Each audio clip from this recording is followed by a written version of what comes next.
ओम श्री चंडिकाय नमः। आज आप दिव्य रुद्र चंडी त्रिलोक्य विजय मंगल नाम कवच का श्रवण करने वाले हैं। यह कवच हमने पूर्ण 5 बार श्रवण के लिए उपलब्ध कराया है। इस कवच को श्रवण करने मात्र से सभी शत्रु समाप्त हो जाते हैं। रोग, दोष और शोक का निवारण होता है। गृह बाधा शांत होती है। नकारात्मक ऊर्जा का नाश होता है। मां चंडी की कृपा प्राप्त होती है। प्रेत, भूत, तंत्र और दुष्ट शक्तियों से मुक्ति मिलती है। हर कार्य में सफलता मिलती है। हर प्रकार के शत्रुओं पर विजय प्राप्त होती है। शत्रु पर विजय प्राप्त करने के लिए इस कवच का नित्य प्रतिदिन पाठ करने का प्रयास करें। चलिए अब हम सुनते हैं यह दिव्य कवच। ओम रुद्रचंडी मंत्रस्य त्रैलोक्य मंगल नाम कवचम श्री पार्वत्युवाच देव देव महादेव दयालो दीन वत्सल कीन सिद्धिं ददात्यस्तु चंडी त्रैलोक्य दुर्लभा श्री महादेव उवाच रुद्रेणाराधिता चंडी महासिद्धिर्भवेत् तदा रुद्ररूपा रुद्रभावा रुद्रभूषा सदा स्थिता रुद्रधेया रुद्रगेहा रुद्राणी रुद्रवल्लभा सर्वदा वरदा देवी ब्रह्मज्ञान प्रदायिनी सर्वपापहरा देवी सर्वरोगक्षयङ्करी सर्वारिष्टगतिर्दात्री सर्वग्रह निवारिणी शिवं देहि शुभं देहि सुखं देहि सदा प्रिये तुष्टिं पुष्टिं जयारोग्यं मंगलानां च मंगलम् अकालं मरणं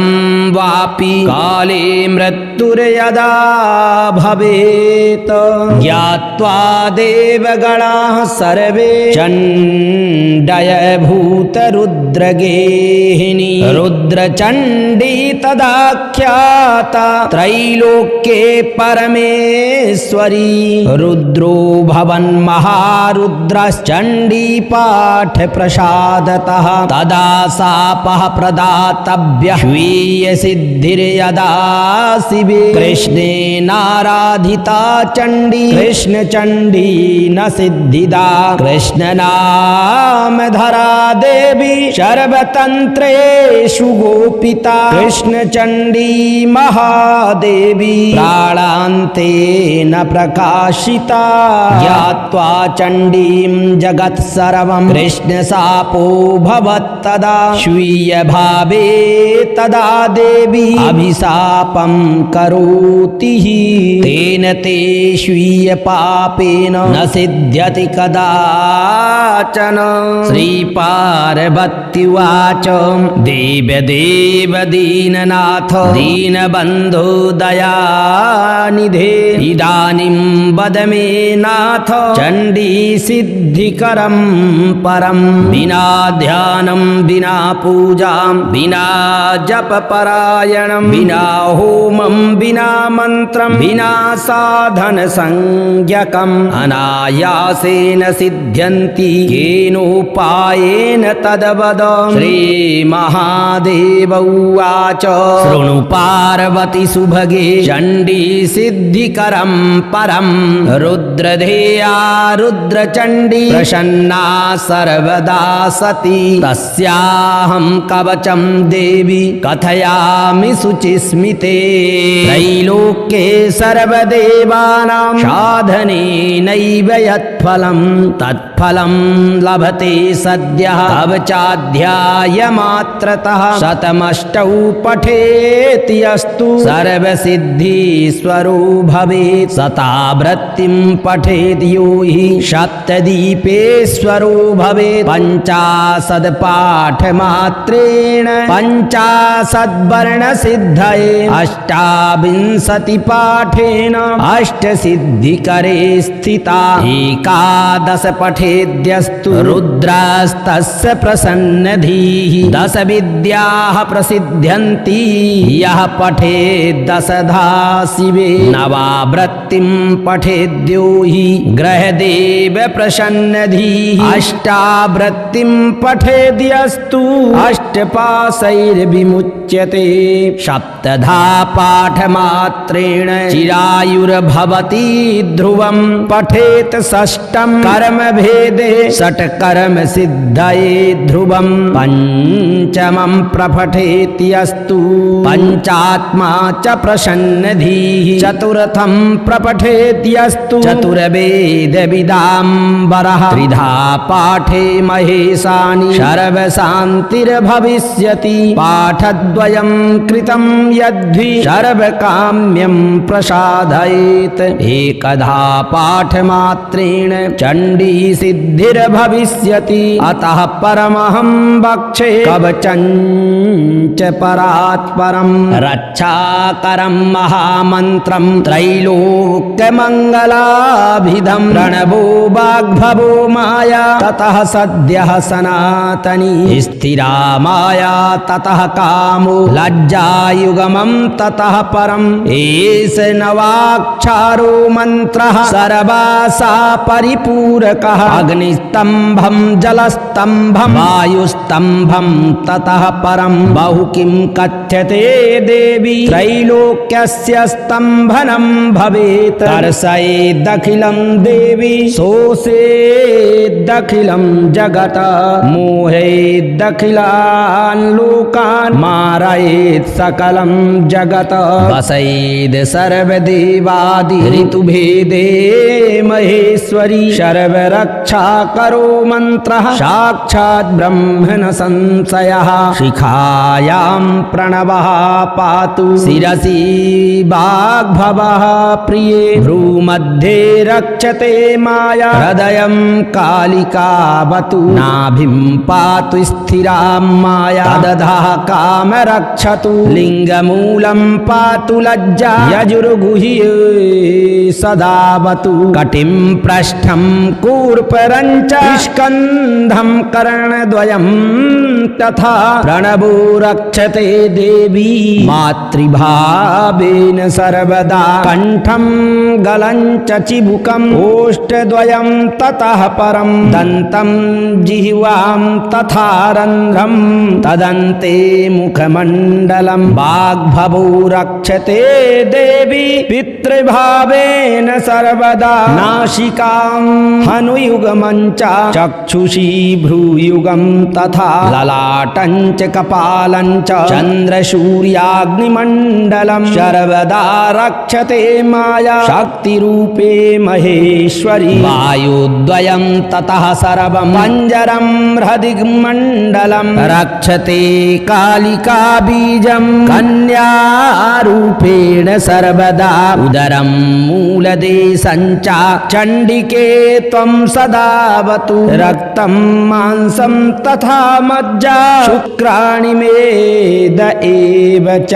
रक्षेल्लज्जा शक्तिरूपे सगुणा परमा कला नखकेशानि शरवाणि यजुः पातु सदा प्रिये सर्वाङ्गं रक्षते चण्डी सर्वमन्त्रं सकीलकम् आत्मा परात्मा जीवात्मा चण्डिका पातु सर्वदा साधने चण्डिका पातु सज्ञानं चण्डिकावतु सत्सङ्गं चण्डिका पातु सद्योगं चण्डिकावतु सत्कथां चण्डिका रक्षे सच्चिन्तां चण्डिकावतु पूर्वस्यां चण्डिका पातु आग्नेयां चण्डिकावतु दक्षिणस्यां तथा चण्डी सर्वदा परिरक्षतु नैऋत्यां चण्डिका रक्षे पश्चिमे चण्डिकावतु वायव्यां चण्डिका पातु उत्तरे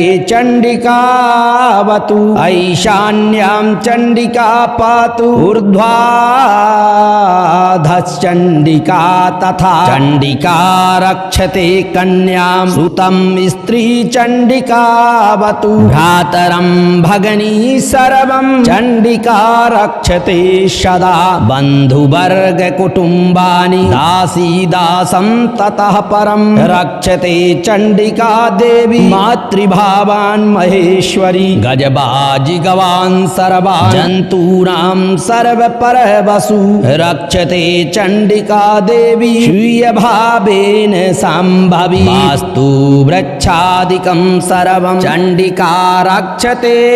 सदा सैन्यं स्वसैन्यवर्गाणां चण्डिका परिरक्षतु शमशाने प्रान्तरे रण्ये चण्डिका पातु सर्वदा राजद्वारे रणे घोरे पर्वते वा रणस्थले अग्निवज्रादि दुर्योगे वादे शत्रुसङ्कटे चण्डिका पातु सर्वत्र यथा धेनुः सुतं प्रति इति ते कथितं कान्ते त्रैलोक्यमङ्गलाभिधं त्रैलोक्यमङ्गलं नाम कवचं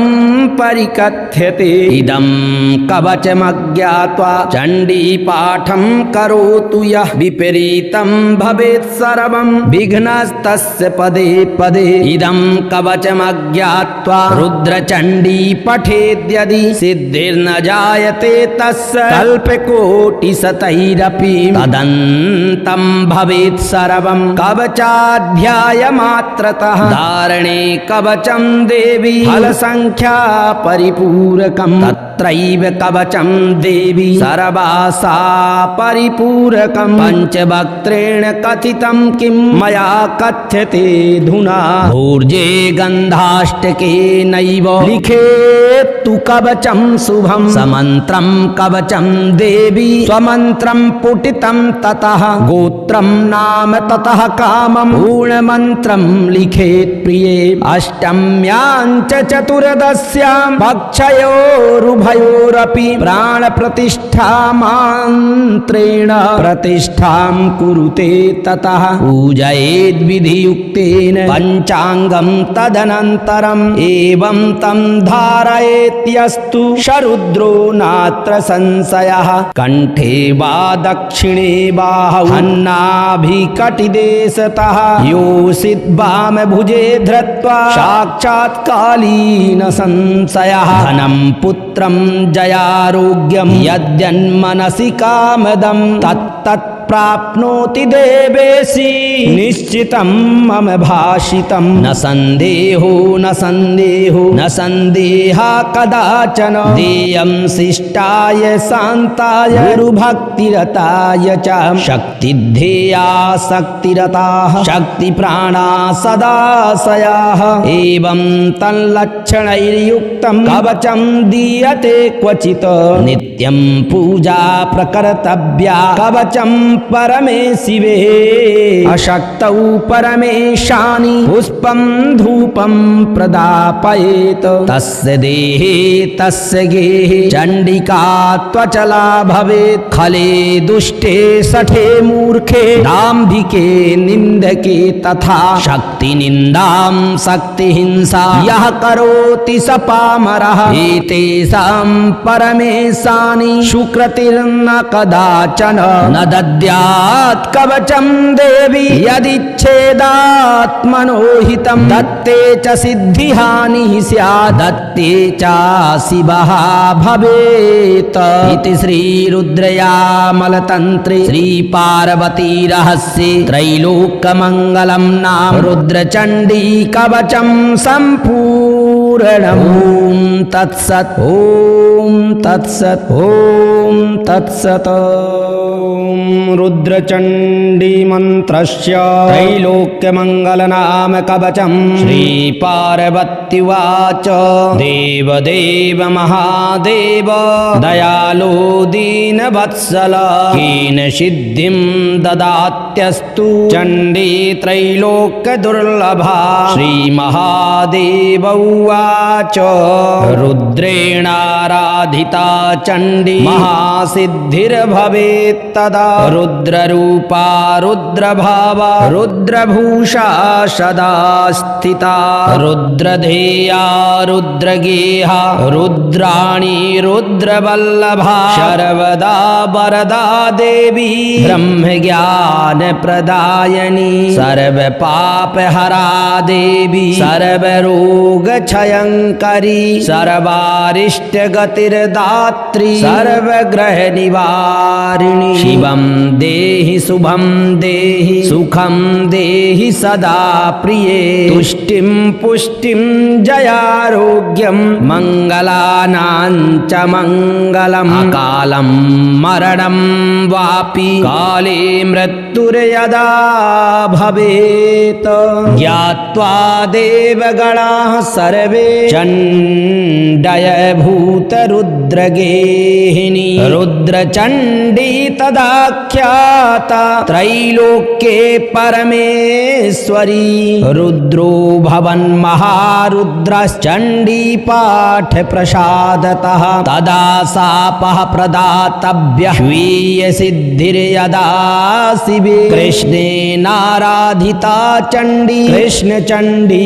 न सिद्धिदा कृष्ण नाम धरा देवी सर्वतन्त्रेषु गोपिता कृष्ण चण्डी महादेवी प्राणान्तेन प्रकाशिता ज्ञात्वा चण्डीं जगत् सर्वं कृष्ण शापो भवत्तदा स्वीय भावे तदा देवी अभिशापं करोति तेन ते स्वीय पापेन न सिद्ध्यति कदाचन श्रीपार्वत्युवाच देव देव दीननाथ दीनबन्धो दयानिधे इदानीं वद मे नाथ चण्डी सिद्धिकरं परं विना ध्यानं विना पूजां विना जपपरायणं विना होमं विना मन्त्रं विना साधन संज्ञकम् अनायासेन सिद्ध्यन्ति केनोपायेन तद्वद श्रीमहादेव उवाच शृणु पार्वती सुभगे चण्डी सिद्धिकरं परं रुद्रधेया रुद्रचण्डी प्रसन्ना सर्वदा सती तस्याहं कवचं देवी कथयामि शुचिस्मिते त्रैलोक्ये सर्वदेवानां साधनेनैव यत्फलं तत्फलं लभते सद्यः कवचाध्यायमात्रतः शतमष्टौ पठेति अस्तु सर्वसिद्धीश्वरो भवेत् शतावृत्तिं पठेद् यो हि सप्तदीपेश्वरो भवेत् पञ्चाशद् पाठमात्रेण पञ्चाशद्वर्णसिद्धये अष्टाविंशति पाठेन अष्टसिद्धिकरे स्थिता एकादश पठेद्यस्तु रुद्रास्तस्य प्रसन्नधीः दश विद्याः प्रसिद्ध्यन्ति यः पठेद् दशधा शिवे नवावृत्तिं पठेद्यो हि ग्रहदेव प्रसन्नधीः अष्टावृत्तिं पठेद्यस्तु अष्टपाशैर्विमुच्यते सप्तधा पाठमात्रेण चिरायुर्भवति ध्रुवं पठेत् षष्ठं कर्मभेदे षट्कर्म सिद्धये ध्रुवं पञ्चमं प्रपठेत्यस्तु पञ्चात्मा च प्रसन्नधीः चतुर्थं प्रपठेत्यस्तु चतुर्वेदविदाम्बरः त्रिधा पाठे महेशानि सर्वशान्तिर्भविष्यति पाठद्वयं कृतं यद्वि सर्वकाम्यं प्रसादयेत् एकधा पाठमात्रेण चण्डी सिद्धिर्भविष्यति अतः परमहं वक्षे कवचं च परात्परं रक्षाकरं महामन्त्रं त्रैलोक्यमङ्गलाभिधं प्रणवो वाग्भवो माया ततः सद्यः सनातनी स्थिरा माया ततः कामो लज्जायुगमं ततः परम् एष नवाक्षरो मन्त्रः सर्वासा परिपूरकः अग्निस्तम्भं जलस्तम्भं वायुस्तम्भं ततः परं बहु किं कथ्यते देवी त्रैलोक्यस्य स्तम्भनं भवेत् कर्षयेदखिलं देवी शोषयेदखिलं जगत् मोहयेदखिलान् लोकान् मारयेत् सकलं जगत् वसयेद् सर्वदेवादि ऋतुभेदे महेश्वरी सर्वरक्षाकरी रक्षा करो मंत्रः साक्षात् ब्रह्म न संशयः शिखायां प्रणवः पातु शिरसि वाग्भवः प्रिये भ्रूमध्ये रक्षते माया हृदयं कालिकावतु नाभिं पातु स्थिरां माया तदधः काम रक्षतु लिङ्गमूलं पातु लज्जा यजुर्गुह्ये सदावतु कटिं पृष्ठं कूर्परं च स्कन्धं कर्णद्वयं तथा प्रणवो रक्षते देवी मातृभावेन सर्वदा कण्ठं गलं च चिबुकम् ओष्ठद्वयं ततः परं दन्तं जिह्वां तथा रन्ध्रं तदन्ते मुखमण्डलं वाग्भवो रक्षते देवी पितृभावेन सर्वदा नासिकां हनुयुगमं च चक्षुषी भ्रूयुगं तथा ललाटं च कपालं च चन्द्रसूर्याग्निमण्डलं सर्वदा रक्षते माया शक्तिरूपे महेश्वरी वायुद्वयं ततः सर्वं पञ्जरं हृदिमण्डलं रक्षते कालिका बीजं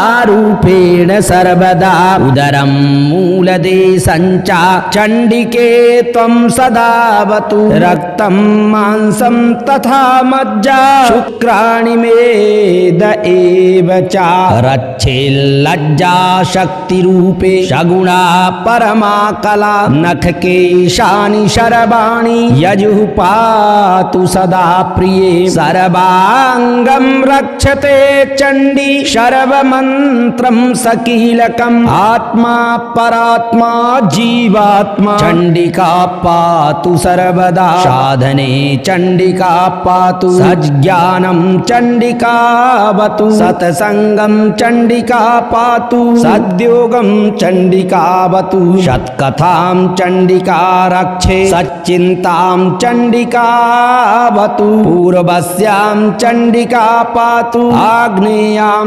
चण्डिकावतु दक्षिणस्यां तथा चण्डी सर्वदा परिरक्षतु नैऋत्यां चण्डिका रक्षे पश्चिमे चण्डिकावतु वायव्यां चण्डिका पातु उत्तरे चण्डिकावतु ऐशान्यां चण्डिका पातु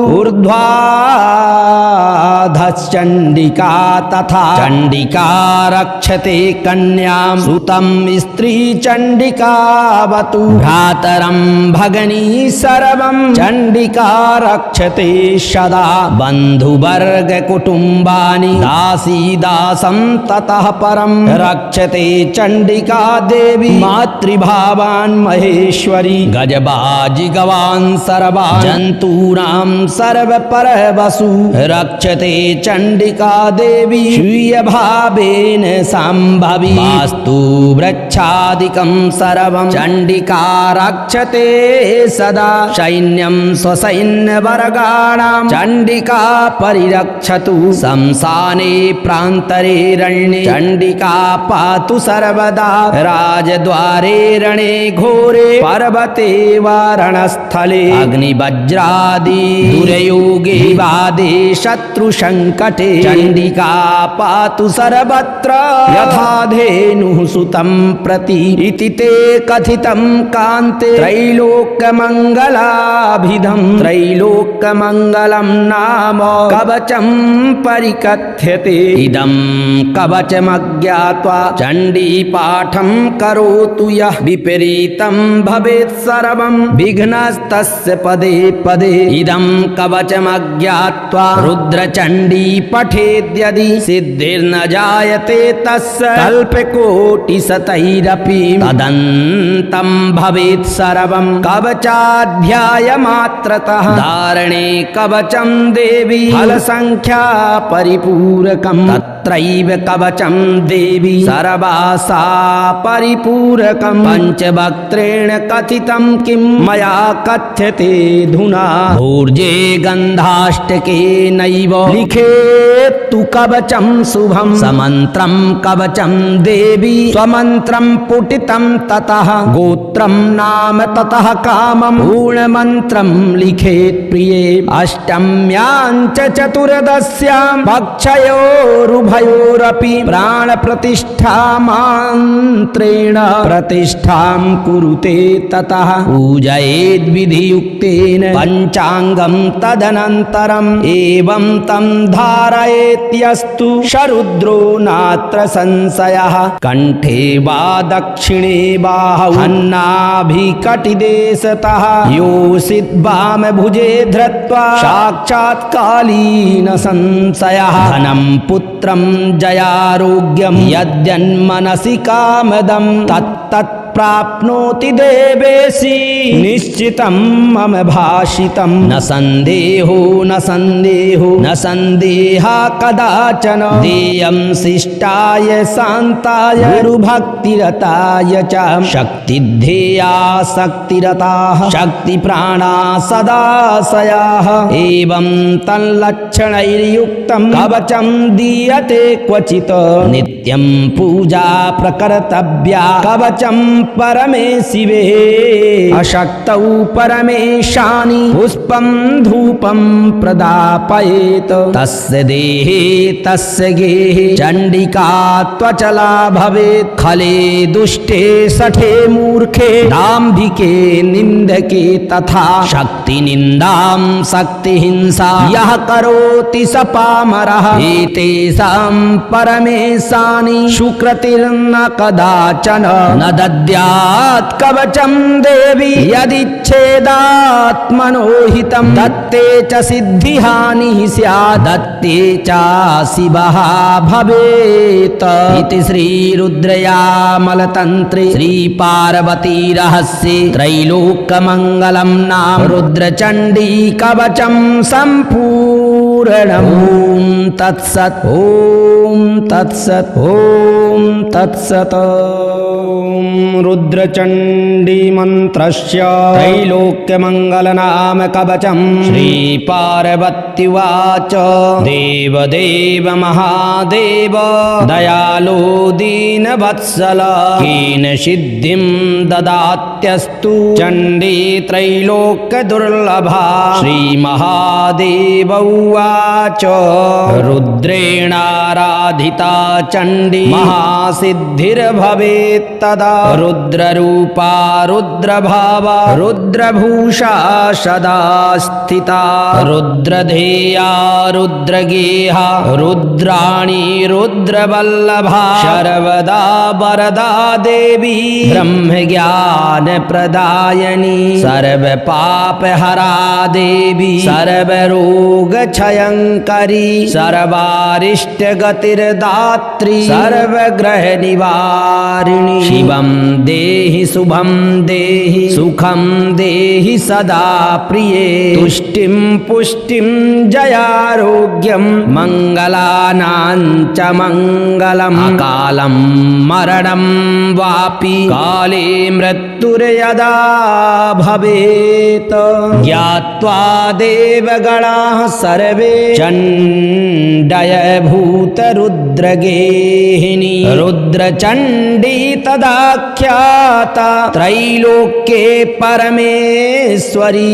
रुद्रो भवन् महारुद्रश्चण्डी पाठ प्रसादतः तदा शापः प्रदातव्यः स्वीय सिद्धिर्यदा शिवे कृष्णेनाराधिता चण्डी कृष्णचण्डी न सिद्धिदा कृष्ण नाम धरा देवी सर्वतन्त्रेषु गोपिता कृष्णचण्डी महादेवी प्राणान्तेन प्रकाशिता ज्ञात्वा चण्डीं जगत् सर्वं कृष्णशापो भवत्तदा स्वीयभावे तदा देवी अभिशापं करोति तेन ते स्वीयपापेन न सिद्ध्यति कदाचन श्रीपार्वत्युवाच देव देव दीननाथ दीनबन्धो दयानिधे इदानीं वद मे नाथ चण्डी सिद्धिकरं परं विना ध्यानं विना पूजां विना जपपरायणं विना होमं विना मन्त्रं विना साधन संज्ञकम् अनायासेन सिद्ध्यन्ति केनोपायेन तद्वद श्रीमहादेव उवाच शृणु पार्वती सुभगे चण्डी सिद्धिकरं परं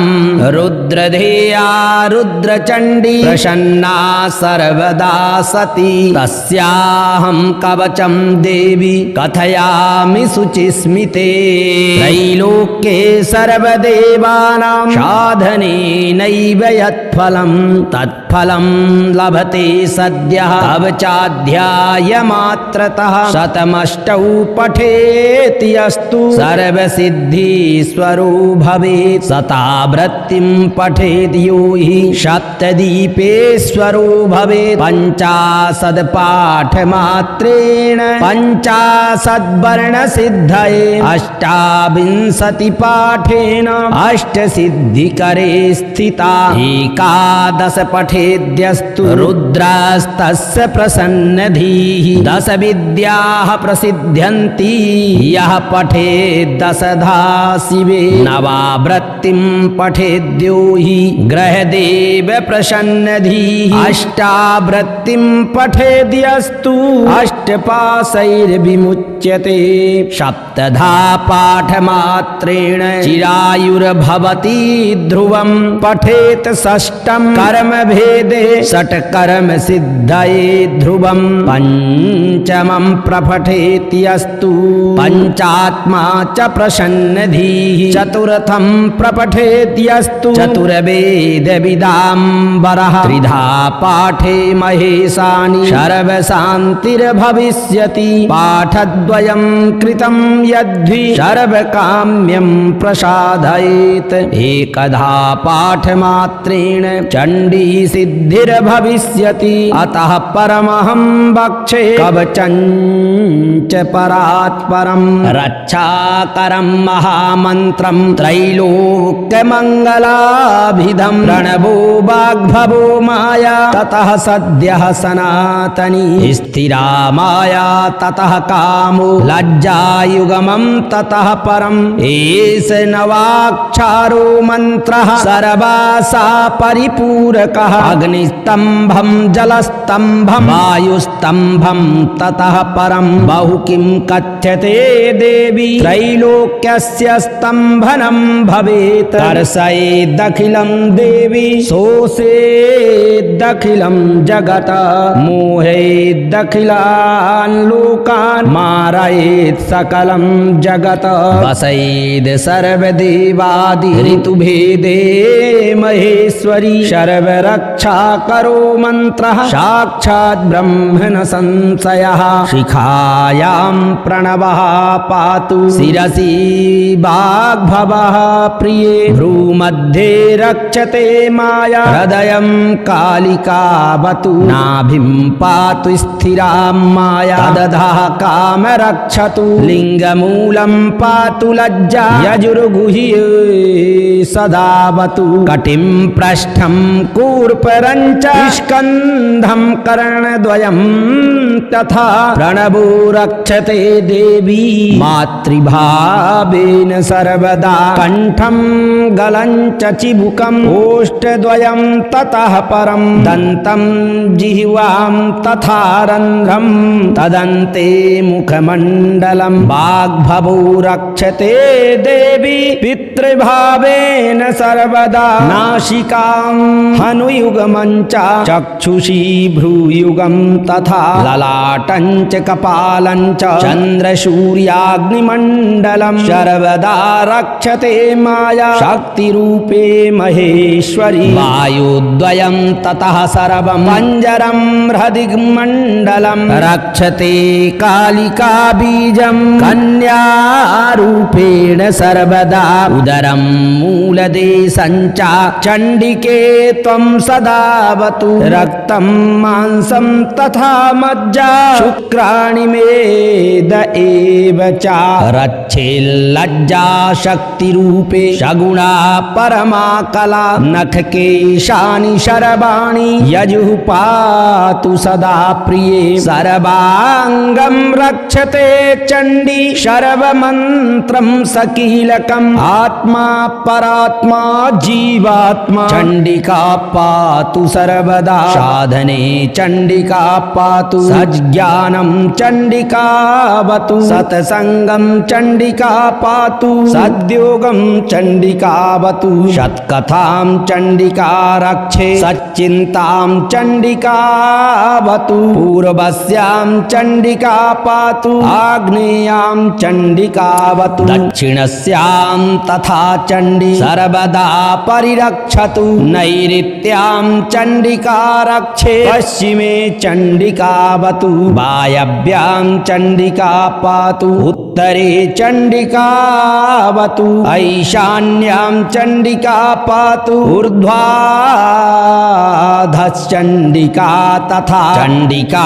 रक्षते कन्यां सुतं स्त्री चण्डिकावतु भ्रातरं भगिनी सर्वं चण्डिका रक्षते सदा बन्धुवर्ग कुटुम्बानि दासी दासं ततः परं रक्षते चण्डिका देवी मातृभावान् महेश्वरी गजबाजि गवान् सर्वान् जन्तूनां सर्वपरवसु रक्षते चण्डिका देवी स्वीयभावेन सम्भवी वास्तु वृक्षादिकं सर्वं चण्डिका रक्षते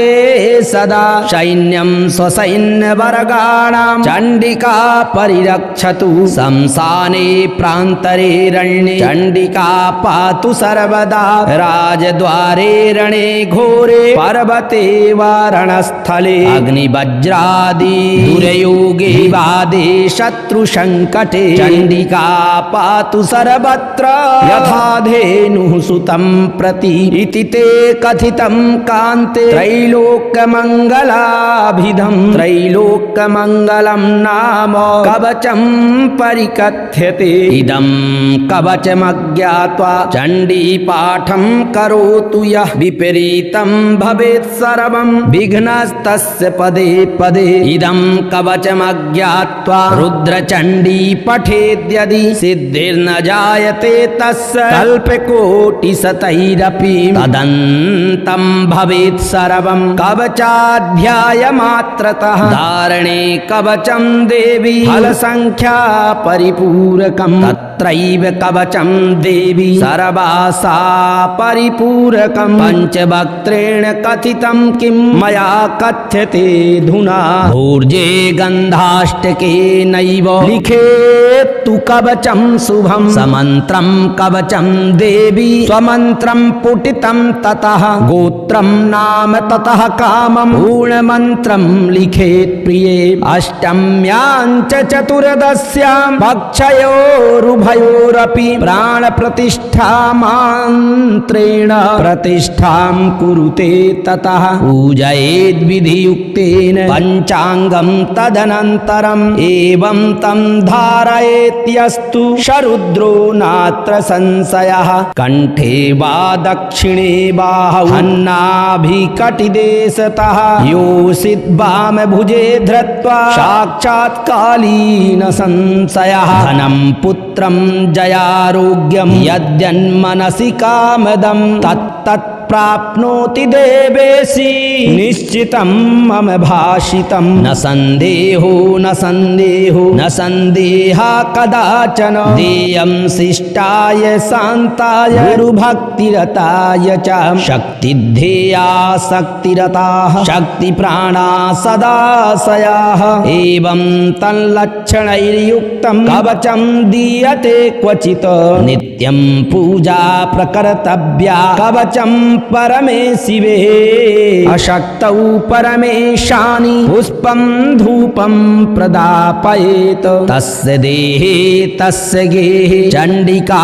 त्वचला भवेत् खले दुष्टे सठे मूर्खे दाम्भिके निन्दके तथा शक्ति निन्दां शक्ति हिंसा यः करोति स पामरः एतेषां परमेशानि सुकृतिर्न कदाचन न दद्यात् कवचं देवी यदिच्छेदात्मनो हितं दत्ते च सिद्धिहानिः स्यात् दत्ते च शिवः भवेत् इति श्रीरुद्रयामलतन्त्रे श्रीपार्वती रहस्ये त्रैलोक्यमङ्गलं नाम रुद्रचण्डी कवचं सम्पूर्णम् ॐ तत्सत् ॐ तत्सत् ॐ तत्सत् रुद्रचण्डी मन्त्रस्य त्रैलोक्यमङ्गलनाम कवचं श्रीपार्वत्युवाच देवदेव महादेव दयालो दीनवत्सल केन सिद्धिं ददात्यस्तु चण्डी त्रैलोक्यदुर्लभा श्रीमहादेव उवाच रुद्रेणाराधिता चण्डी महासिद्धिर्भवेत् तदा रुद्ररूपा रुद्रभावा रुद्रभूषा सदा स्थिता रुद्रधेया रुद्रगेहा रुद्राणी रुद्रवल्लभा सर्वदा वरदा देवी ब्रह्मज्ञान प्रदायिनी सर्वपापहरा देवी सर्वरोगक्षयङ्करी सर्वारिष्टगतिर्दात्री सर्वग्रहनिवारिणी शिवं देहि शुभं देहि सुखं देहि सदा प्रिये तुष्टिं पुष्टिं जयारोग्यं मङ्गलानां च मङ्गलम् अकालं मरणं वापि काले मृत्युर्यदा भवेत् ज्ञात्वा देवगणाः सर्वे चण्डयभूतरुद्रगेहिनी रुद्रचण्डी तदाख्याता त्रैलोक्ये परमेश्वरी रुद्रो भवन् महारुद्रश्चण्डी पाठ प्रसादतः तदा शापः प्रदातव्यः स्वीय सिद्धिर्यदा शिवे कृष्णेनाराधिता चण्डी कृष्णचण्डी न सिद्धिदा कृष्णनामधरा देवी सर्वतन्त्रेषु गोपिता कृष्णचण्डी महादेवी प्राणान्तेन प्रकाशिता ज्ञात्वा चण्डीं जगत्सर्वं कृष्णशापो भवत्तदा स्वीयभावे तदा देवी अभिशापं करोति तेन ते स्वीयपापेन न सिद्ध्यति कदाचन श्रीपार्वत्युवाच देवदेव दीननाथ दीनबन्धो दयानिधे इदानीं वद मे नाथ चण्डी सिद्धिकरं परं विना ध्यानं विना पूजां विना जपपरायणं विना होमं विना मन्त्रं विना साधन संज्ञकम् अनायासेन सिद्ध्यन्ति केनोपायेन तद्वद श्रीमहादेव उवाच शृणु पार्वती सुभगे चण्डी सिद्धिकरं परं रुद्रधेया रुद्रचण्डी प्रसन्ना सर्वदा सती तस्याहं कवचं देवी कथयामि शुचिस्मिते त्रैलोक्ये सर्वदेवानां साधनेनैव यत्फलं तत्फलं लभते सद्यः कवचाध्यायमात्रतः शतमष्टौ पठेति अस्तु सर्वसिद्धीश्वरो भवेत् शतावृत्तिं पठेत् यो हि सप्तदीपेश्वरो भवेत् पञ्चाशद् पाठमात्रेण पञ्चाशद्वर्णसिद्धये अष्टाविंशति पाठेन अष्टसिद्धिकरे स्थिता एकादश एकादश पठेद्यस्तु रुद्रस्तस्य प्रसन्नधीः 10 विद्याः प्रसिद्ध्यन्ति यः पठेद् 10धा शिवे नवावृत्तिं पठेद्यो हि ग्रहदेव प्रसन्नधीः अष्टावृत्तिं पठेद्यस्तु अष्टपाशैर्विमुच्यते 7धा पाठमात्रेण चिरायुर्भवति ध्रुवं पठेत् 6ठं कर्मभेदे षट्कर्म सिद्धये ध्रुवं 5मं प्रपठेत् यस्तु पञ्चात्मा च प्रसन्नधीः 4थं प्रपठेत् यस्तु चतुर्वेदविदाम्बरः 3धा पाठे महेशानि सर्वशान्तिर्भविष्यति पाठद्वयं कृतं यद्वि सर्वकाम्यं प्रसादयेत् 1धा पाठमात्रेण चण्डी सिद्धिर्भविष्यति अतः परमहं वक्षे कवचं च परात्परं रक्षाकरं महामन्त्रं त्रैलोक्यमङ्गलाभिधं प्रणवो वाग्भवो माया ततः सद्यः सनातनी स्थिरा माया ततः कामो लज्जायुगमं ततः परम् एष नवाक्षरो मन्त्रः सर्वासा परिपूरकः अग्निस्तम्भं जलस्तम्भं वायुस्तम्भं ततः परं बहु किं कथ्यते देवी त्रैलोक्यस्य स्तम्भनं भवेत् दर्शयेदखिलं देवी शोषेदखिलं जगत्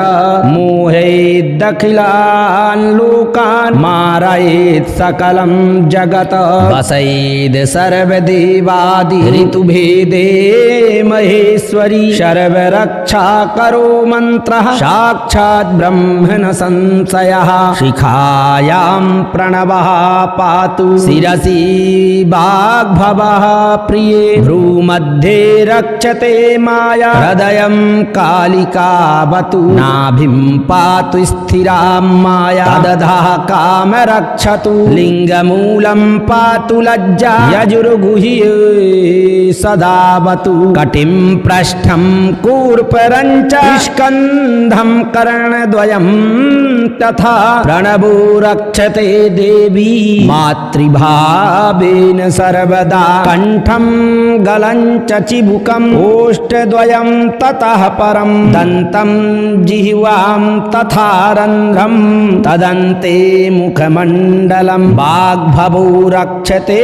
देवी पितृभावेन सर्वदा नासिकां हनुयुगमं च चक्षुषी भ्रूयुगं तथा ललाटं च कपालं च चन्द्रसूर्याग्निमण्डलं सर्वदा रक्षते माया शक्तिरूपे महेश्वरी वायुद्वयं ततः सर्वं पञ्जरं हृदिमण्डलं रक्षते कालिका बीजं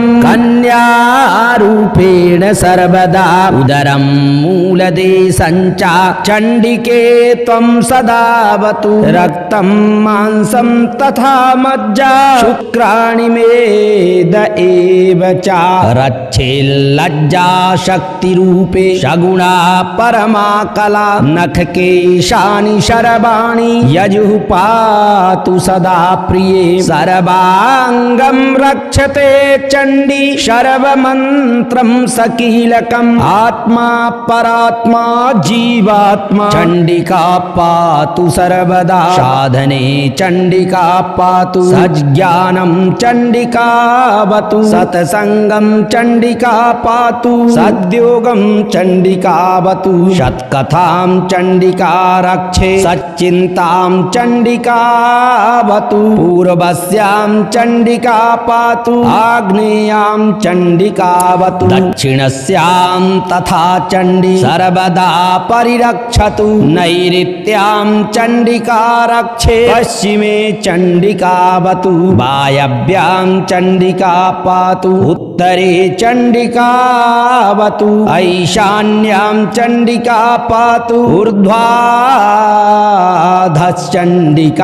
तथा चण्डिका रक्षते कन्यां सुतं स्त्री चण्डिकावतु भ्रातरं भगिनी सर्वं चण्डिका रक्षते सदा बन्धुवर्ग कुटुम्बानि दासी दासं ततः परं रक्षते चण्डिका देवी मातृभावान् महेश्वरी गजबाजि गवान् सर्वान् जन्तूनां सर्वपरवसु रक्षते चण्डिका देवी स्वीयभावेन सम्भवी वास्तु वृक्षादिकं सर्वं चण्डिका रक्षते सदा सैन्यं स्वसैन्यवर्गाणां चण्डिका परिरक्षतु शमशाने प्रान्तरे रण्ये चण्डिका पातु सर्वदा राजद्वारे रणे घोरे पर्वते वा रणस्थले अग्निवज्रादि दुर्योगे वादे शत्रुसङ्कटे चण्डिका पातु सर्वत्र यथा धेनुः सुतं प्रति इति ते कथितं कान्ते त्रैलोक्यमङ्गलाभिधं त्रैलोक्यमङ्गलं नाम कवचं परिकथ्यते इदं कवचमज्ञात्वा चण्डीपाठं करोतु यः विपरीतं भवेत् सर्वं विघ्नस्तस्य पदे पदे इदं कवचमज्ञात्वा रुद्रचण्डी पठेद्यदि सिद्धिर्न जायते तस्य कल्पकोटिशतैरपि तदन्तं भवेत् सर्वं कवचाध्यायमात्रतः धारणे कवचं देवी फलसंख्या परिपूरकं तत्रैव कवचं देवी सर्वासा परिपूरकं पञ्चवक्त्रेण कथितं किं मया कथ्यते धुना ऊर्जे गन्धाष्टके नैव लिखेत्तु कवचं शुभं समन्त्रं कवचं देवी स्वमन्त्रं पुटितं ततः गोत्रं नाम ततः कामं पूर्णमन्त्रं लिखेत् प्रिये अष्टम्यां च चतुर्दश्यां पक्षयोरुभयोरपि प्राणप्रतिष्ठामन्त्रेण प्रतिष्ठां कुरुते ततः पूजयेद्विधियुक्तेन पञ्चाङ्गं तदनन्तरम् एवं तं धारयेत्यस्तु शरुद्रो नात्र संशयः कण्ठे वा दक्षिणे बाहौ अन्नाभिकटिदेशतः योषिद्वामभुजे धृत्वा साक्षात् कालीन संशयः धनं पुत्रं जयारोग्यं यद्यन्मनसि कामदं तत्तत् प्राप्नोति देवेशी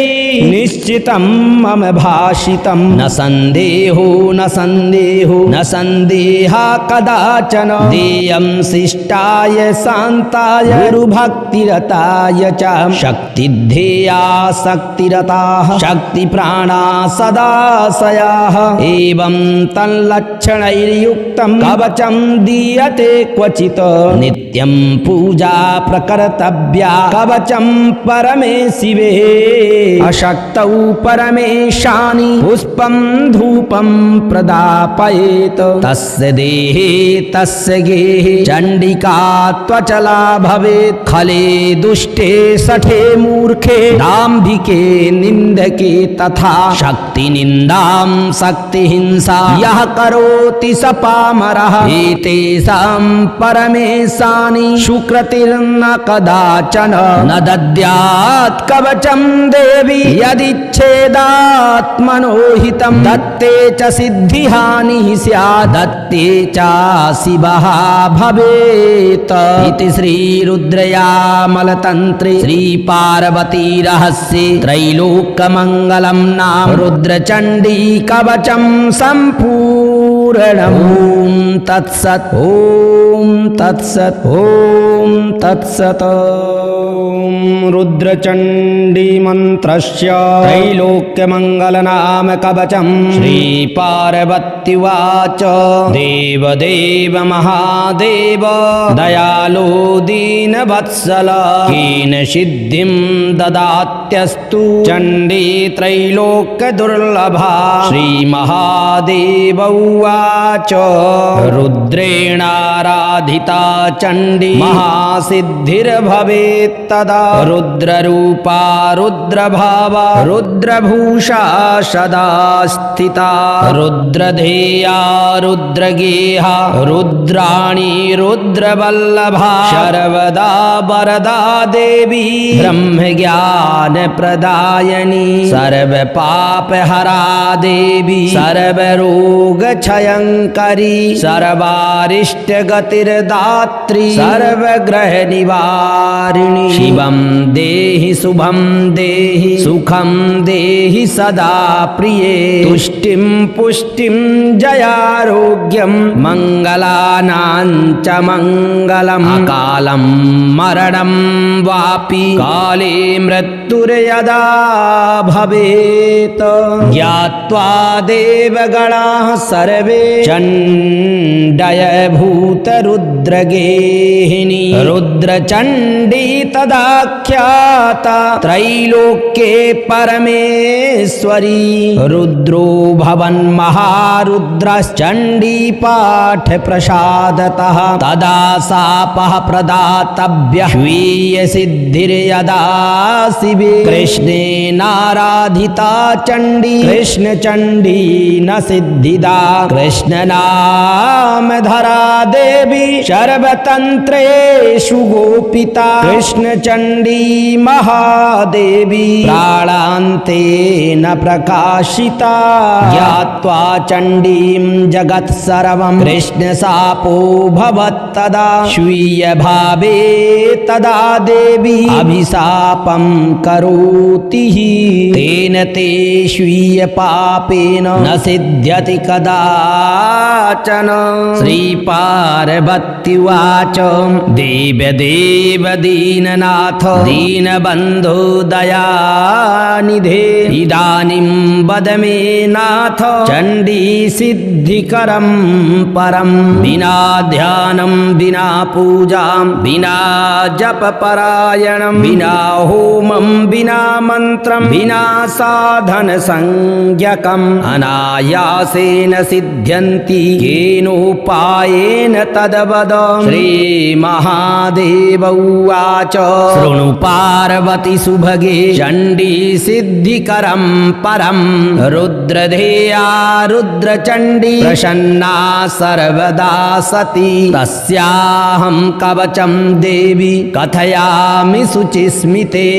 त्रैलोक्ये सर्वदेवानां साधनेनैव यत्फलं तत्फलं लभते सद्यः कवचाध्यायमात्रतः शतमष्टौ पठेति अस्तु सर्वसिद्धीश्वरो भवेत् शतावृत्तिं पठेत् यो हि सप्तदीपेश्वरो भवेत् पञ्चाशद् पाठमात्रेण पञ्चाशद्वर्णसिद्धये अष्टाविंशति पाठेन अष्टसिद्धिकरे स्थिता एकादश पठेद्यस्तु रुद्रास्तस्य प्रसन्नधीः दश विद्याः प्रसिद्ध्यन्ति यः पठेत् दशधा शिवे नवावृत्तिं पठेद्यो हि ग्रहदेव प्रसन्नधीः अष्टावृत्तिं पठेद्यस्तु अष्टपाशैर्विमुच्यते सप्तधा पाठमात्रेण चिरायुर्भवति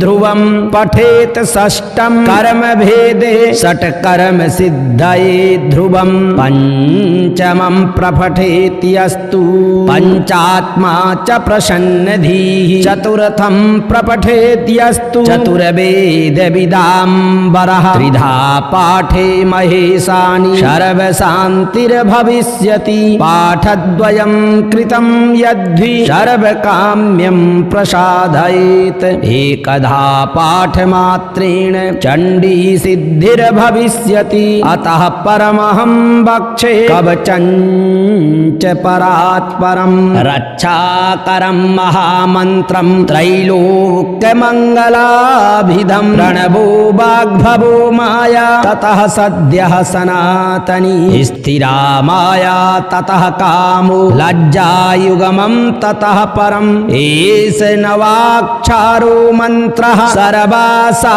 परिपूरकः अग्निस्तम्भं जलस्तम्भं वायुस्तम्भं ततः परं बहु किं कथ्यते देवी त्रैलोक्यस्य स्तम्भनं भवेत् कर्षयेदखिलं देवी शोषयेदखिलं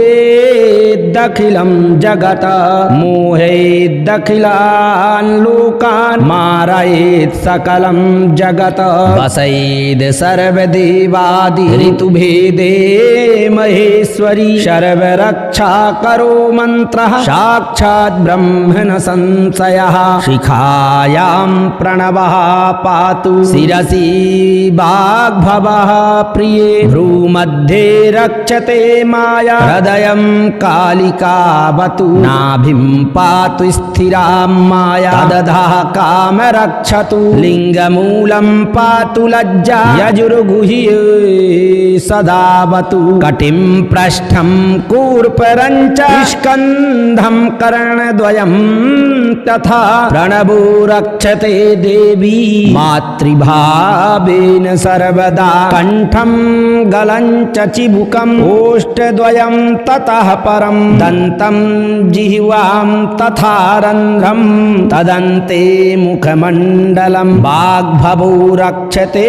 देवी पितृभावेन सर्वदा नासिकां हनुयुगमं च चक्षुषी भ्रूयुगं तथा ललाटं च कपालं च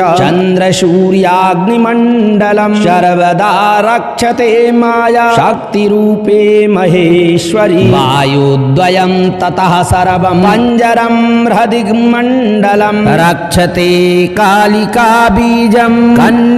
कन्यारूपेण सर्वदा उदरं मूलदेशं च चण्डिके त्वं सदावतु रक्तं मांसं तथा मज्जा शुक्राणि मेद एव च रक्षेल्लज्जा शक्तिरूपे सगुणा परमा कला नखकेशानि शरवाणि यजुः पातु सदा प्रिये सर्वाङ्गं रक्षते चण्डी शर्वमन्त्रं सकीलकम् आत्मा परात्मा जीवात्मा चण्डिका पातु सर्वदा साधने चण्डिका पातु सज्ञानं चण्डिकावतु सत्सङ्गं चण्डिका पातु सद्योगं चण्डिकावतु सत्कथां चण्डिका रक्षे सच्चिन्तां चण्डिकावतु पूर्वस्यां चण्डिका पातु आग्नेयां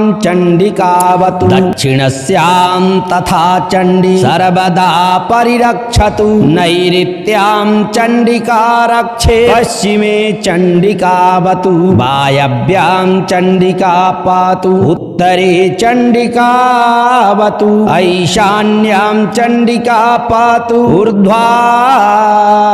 ऊर्ध्वाधश्चण्डिका तथा चण्डिका रक्षते कन्यां सुतं स्त्री चण्डिकावतु भ्रातरं भगनी सर्वं चण्डिका रक्षते सदा बन्धुवर्ग कुटुम्बानि दासी दासं ततः परं रक्षते चण्डिका देवी मातृभावान् महेश्वरी गजबाजि गवान् सर्वान् जन्तूनां सर्वपरवसु रक्षते चण्डिका देवी स्वीयभावेन सम्भवी वास्तु वृक्षादिकं सर्वं चण्डिका रक्षते सदा सैन्यं स्वसैन्यवर्गाणां चण्डिका परिरक्षतु शंसाने प्रान्तरे रण्ये चण्डिका पातु सर्वदा राजद्वारे रणे घोरे पर्वते वा रणस्थले अग्निवज्रादि दुर्योगे वादे शत्रुसङ्कटे चण्डिका पातु सर्वत्र यथा धेनुः सुतं प्रति इति ते कथितं कान्ते त्रैलोक्यमङ्गलाभिधं त्रैलोक्यमङ्गलं नाम कवचं परिकथ्यते इदं कवचमज्ञात्वा चण्डीपाठं करोतु यः विपरीतं भवेत् सर्वं विघ्नस्तस्य पदे पदे इदं कवचमज्ञात्वा रुद्रचण्डी पठेद्यदि सिद्धिर्न जायते तस्य कल्पकोटिशतैरपि तदन्तं भवेत् सर्वं कवचाध्यायमात्रतः धारणे कवचं देवी फलसंख्या परिपूरकं तत्रैव कवचं देवी सर्वासा परिपूरकं पञ्चवक्त्रेण कथितं किं मया कथ्यते धुना ऊर्जे गन्धाष्टकेनैव लिखेत्तु कवचं शुभं समन्त्रं कवचं देवी स्वमन्त्रं पुटितं ततः गोत्रं नाम ततः कामं पूर्णमन्त्रं लिखेत् प्रिये अष्टम्यां च चतुर्दश्यां पक्षयोरुभयोरपि प्राणप्रतिष्ठामन्त्रेण प्रतिष्ठां कुरुते ततः पूजयेद्विधियुक्तेन पञ्चाङ्गं तदनन्तरम् एवं तं धारयेत्यस्तु शरुद्रो नात्र संशयः कण्ठे वा दक्षिणे बाहौ हन्नाभिकटिदेशतः योषित् वामभुजे धृत्वा साक्षात् कालीन संशयः धनं पुत्रं जयारोग्यं यद्यन्मनसि कामदं तत्तत् प्राप्नोति देवेशी निश्चितं मम भाषितं न संदेहो न संदेहो न संदेहा कदाचन देयं शिष्टाय शान्ताय गुरुभक्तिरताय च शक्तिध्येया शक्तिरताः शक्तिप्राणा सदाशयाः एवं तल्लक्षणैर्युक्तं कवचं दीयते क्वचित् नित्यं पूजा प्रकर्तव्या कवचं परमे शिवे अशक्तौ परमेशानि पुष्पं धूपं प्रदापयेत् तस्य देहे तस्य गेहे चण्डिका त्वचला भवेत् खले दुष्टे सठे मूर्खे दाम्भिके निन्दके तथा शक्तिनिन्दां शक्तिहिंसा यः करोति स पामरः एतेषां परमेशानि सुकृतिर्न कदाचन न दद्यात् कवचं देवी यदिच्छेदात्मनो हितं दत्ते च सिद्धिहानिः स्यात् दत्ते च शिवः भवेत् इति श्रीरुद्रयामलतन्त्रे श्रीपार्वती रहस्ये त्रैलोक्यमङ्गलं नाम रुद्रचण्डी कवचं सम्पूर्णम् ॐ तत्सत् ॐ तत्सत् ॐ तत्सत्।